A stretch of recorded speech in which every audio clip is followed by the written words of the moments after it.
Hi, hello, and welcome back to Chuchu School of Learning. Today we are going to discuss about yet another productivity and procrastination hack. But before that, if you haven't subscribed our channel, make sure you subscribe. So போன வீடியோவில் நம்ம வந்து பார்த்தோம் location has energy அப்படின்ட்டு. இனி நம்ம பார்க்க போகிறது என்னென்னா time has memory. Does time has memory அப்படின்னு கேட்டிங்கன்னா எஸ் இட் ஹேஸ்.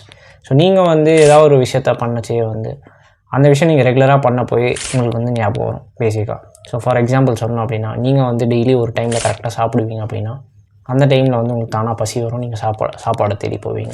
இல்லை நீங்கள் ஒரு நேரத்தில் கரெக்டாக 10 மணிக்கு நான் பெட்டுக்கு போய்டுவேன், தூங்க போய்டுவேன் அப்படின்னா அந்த டைமில் கரெக்டாக உங்களுக்கு தூக்கம் வரும். It's because that time has memory. So உங்கள் டைம் வந்து மெமரியை ஹோல்ட் பண்ணுது. ஸோ நீங்கள் எந்த ஒரு விஷயத்த ரெகுலராக ஒரு நேரத்தில் பண்ணிங்கன்னா அது வந்து உங்களுக்கு பேசிக்காக ஞாபகம் இருக்கும், நீங்கள் அதை மறக்க மாட்டீங்க அப்படின்ற ஒரு ஃபேக்டர் இருக்குது.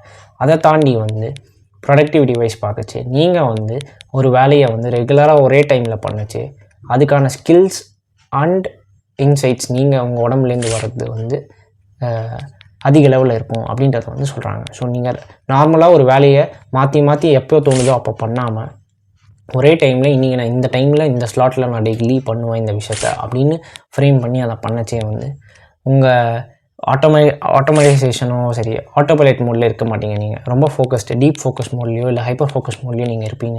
அட் த சேம் டைம் உங்களுக்கு நல்ல ஃப்ளோவாகவும் நீங்கள் அந்த ஆக்டிவிட்டி பண்ணுறதுக்கான ஃப்ளோவும் உங்கள்கிட்ட இருக்கும். ஸோ இதெல்லாம் பார்க்கச்சே ஓவராலாக அந்த பர்ஃபார்மன்ஸ் நீங்கள் எந்த விஷயத்துக்கான செயலை பண்ணுறீங்களோ அதோட பர்ஃபார்மன்ஸ் பார்க்கச்சே ரொம்ப அதிகமாக இருக்கும் அப்படின்றது தான். அதாவது உங்களோட ஃபுல்லஸ்ட் பொட்டென்ஷியல் இது கொடுத்துருப்பீங்க அப்படின்றது தான் வந்து ஸ்டடீஸ் சொல்லுது. ஸோ ஃபார் இன்ஸ்டன்ஸ் இதை நீங்கள் செக் பண்ணி பார்க்குறதுக்கு ஃபார் எக்ஸாம்பிள் நீங்கள் காலையில் ஏஞ்சோடனே எக்ஸசைஸ் பண்ணுவீங்க அப்படின்னு நினச்சிங்கன்னா அந்த எக்ஸசைஸ் காலையில் பண்ணாமல் ஒரு நாள் ஈவினிங் பண்ணணும்னு மாற்றி பாருங்கள். So you might ten to forget it. அப்படி இல்லை நீங்கள் அதை மறக்க பார்ப்பீங்க. அப்படி இல்லைன்னா அதை நீங்கள் ஈவினிங் பண்ணணும்னு நினைக்கும் போது அதை ஃபிட்டிங் பண்ணுறதுக்கே கஷ்டப்படுவீங்க. எப்போ நம்ம இதை பண்ணலாம், எதை மாற்றிட்டு எதை பண்ணலாம் அப்படின்ற ஒரு எண்ணம் வந்து வரும் அப்படின்றத வந்து சொல்கிறாங்க. So it is that time has a memory. So நீங்கள் எந்த ஒரு ஆக்டிவிட்டி செஞ்சாலுமே அந்த ஆக்டிவிட்டியை ரெகுலராக ஒரே டைமில் செய்ய பாருங்கள். இன்றைக்கி நான் 10 மணிக்கு இந்த விஷயத்த செய்யணும், நாளைக்கு 10 மணிக்கு அதே விஷயத்த செய்ய பாருங்கள். இந்த மாதிரி கண்டினியூஸாக நீங்கள் அதை செய்யும் போது உங்களோட ப்ரொடக்டிவிட்டி வந்து இன்க்ரீஸ் ஆகுது. அட் த சேம் டைம் நீங்கள் அதை ப்ரொக்ராஸ்டினேட் பண்ண மாட்டீங்க அப்படின்றதையும் வந்து ஸ்டடீஸ் ப்ரூவ் பண்ணியிருக்கு. ஸோ கடைசி 2 வீடியோவில் வந்து location has energy and time has memory அப்படின்றத வந்து சொல்லியிருக்கோம். இது வந்து கண்டிப்பாக வந்து உங்களோட ப்ரொடக்டிவிட்டி அண்ட் ப்ரொக்ராஸ்டினேஷன்ஸ் வந்து பயங்கரமாக யூஸ் ஆகும்.